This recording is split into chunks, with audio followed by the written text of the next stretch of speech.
कृपया चैनल को सब्सक्राइब करें। धन्यवाद।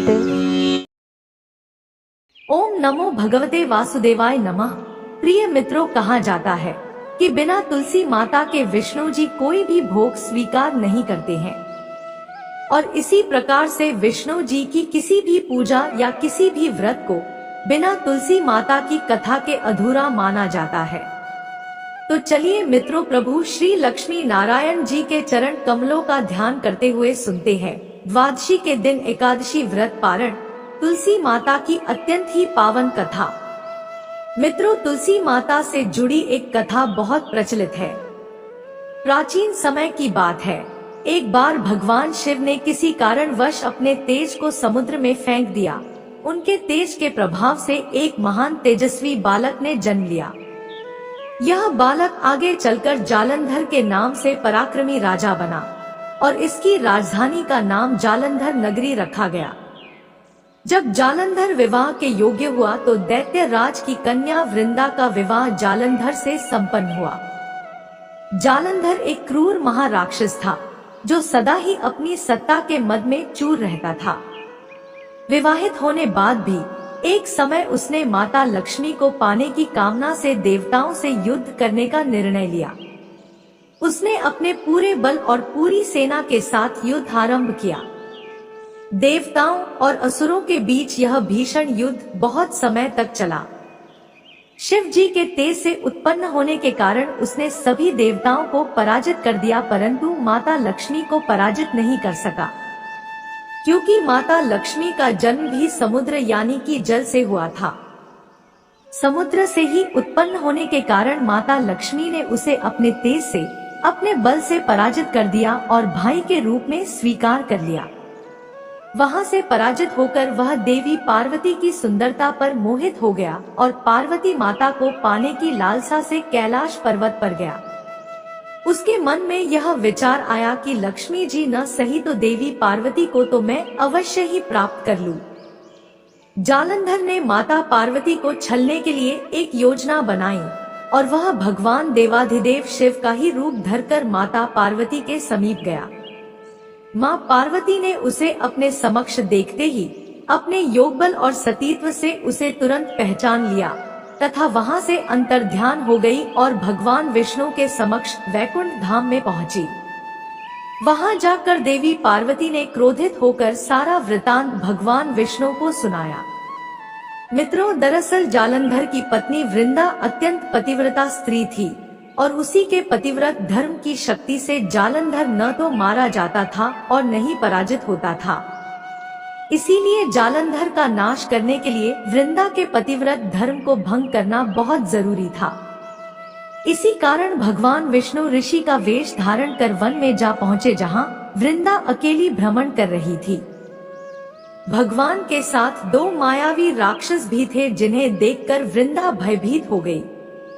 ऋषि रूपी विष्णु जी ने वृंदा के सामने छल करने के लिए अपने बल और तप से दोनों राक्षसों को भस्म कर दिया। उनकी शक्ति को देखकर वृंदा बहुत प्रभावित हो गई। वृंदा ने मन में विचार किया कि क्यों न मैं इनसे कैलाश पर्वत पर महादेव के साथ युद्ध कर रहे अपने पति जालंधर के बारे में पूछूं। ये इतने ज्ञानी मालूम पड़ते हैं, जरूर ही ये मेरी समस्या का समाधान करेंगे। ऋषि रूपी विष्णु जी ने वृंदा की बात को सुना और अपने माया जाल से दो वानर प्रकट कर दिए। एक वानर के हाथ में जालंधर का सिर था तथा दूसरे के हाथ में उसका धड़ था। अपने पति की यह दशा देखकर वृंदा मूर्छित होकर गिर पड़ी। होश में आने पर उन्होंने ऋषि रूपी भगवान से विनती की कि वह उसके पति को जीवित कर दे। भगवान ने अपनी माया से पुनः जालंधर का सिर धड़ से जोड़ दिया, परंतु स्वयं भी वह उसी शरीर में प्रवेश कर गए। वृंदा को इस छल का जरा आभास न हुआ। जालंधर बने भगवान के साथ वृंदा का पतिव्रता का व्यवहार करने लगी, जिससे उसका सतीत्व भंग हो गया। ऐसा होते ही वृंदा का पति जालंधर युद्ध में हार गया। इस सारी लीला का जब वृंदा को पता चला तो उसने क्रोधित होकर भगवान विष्णु को शिला बन जाने का श्राप दे दिया। अपने भक्त के श्राप को भगवान विष्णु ने स्वीकार किया और शालिग्राम पत्थर बन गए। सृष्टि के पालनकर्ता के पत्थर बन जाने से ब्रह्मांड में असंतुलन हो गया। इसके बाद सभी देवताओं ने वृंदा से प्रार्थना की वह जल्द ही भगवान विष्णु को श्राप मुक्त कर दे। इसके बाद वृंदा ने भगवान विष्णु को तो श्राप मुक्त कर दिया, लेकिन उसने खुद आत्मदाह कर लिया और स्वयं सती हो गई। जिस स्थान पर वृंदा भस्म हुई वहां उसी राख से तुलसी का पौधा उग गया। भगवान विष्णु ने वृंदा से कहा कि हे वृंदा, तुम अपने सतीत्व के कारण मुझे लक्ष्मी से भी अधिक प्रिय हो गई हो। अब तुम तुलसी के रूप में सदा मेरे साथ रहोगी। जो मनुष्य भी मेरे शालिग्राम रूप के साथ तुलसी का विवाह करेगा उसे इस लोक और परलोक में विपुल यश प्राप्त होगा। जिस घर में तुलसी होगी वहां यम के दूत भी असमय नहीं जा सकते। गंगा व नर्मदा के जल में स्नान करना तथा तुलसी का पूजन बराबर माना जाएगा। चाहे मनुष्य कितना भी पापी क्यों न हो, मृत्यु के समय जिसके मुख में तुलसी मंजरी रहे और गंगा जल मुख में रखकर निगल जाएगा, वह व्यक्ति सभी पापों से मुक्त होकर मेरे धाम बैकुंठ लोक को प्राप्त होगा। उसी दैत्य जालंधर की यह भूमि जलंधर नाम से विख्यात है।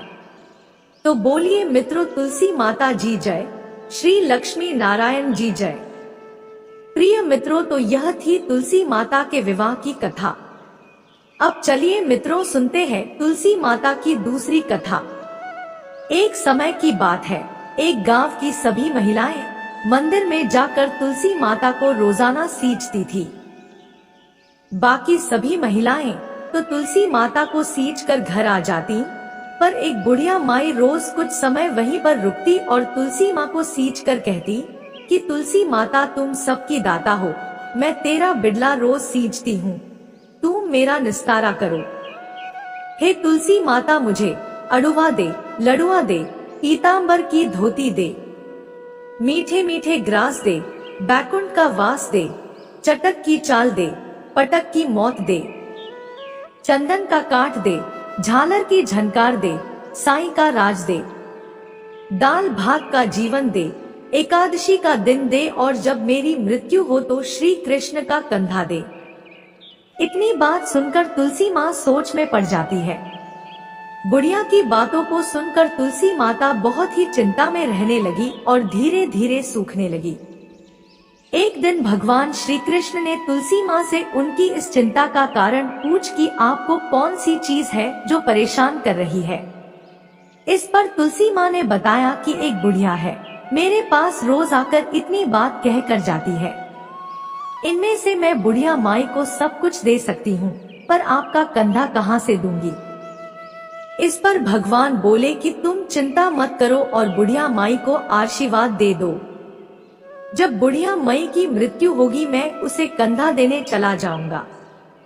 तुलसी माँ ने वैसा ही किया और थोड़े दिन बाद बुढ़िया माई मर गई। सब कोई उसे उठाने लगे पर वह इतनी भारी हो गई कि किसी से भी नहीं उठी। सब कोई कहने लगा कि पाप घाट की माला फेरती थी, जिसकी वजह से इतनी भारी हो गई। तभी भगवान श्री कृष्ण ब्राह्मण के भेष में आए और वहां खड़े लोगों से बुढ़िया के कान में कुछ कहने पर उसका शव हल्का होने की बात कही। इस पर लोगों ने कहा कि तू भी अपने मन की निकाल ले।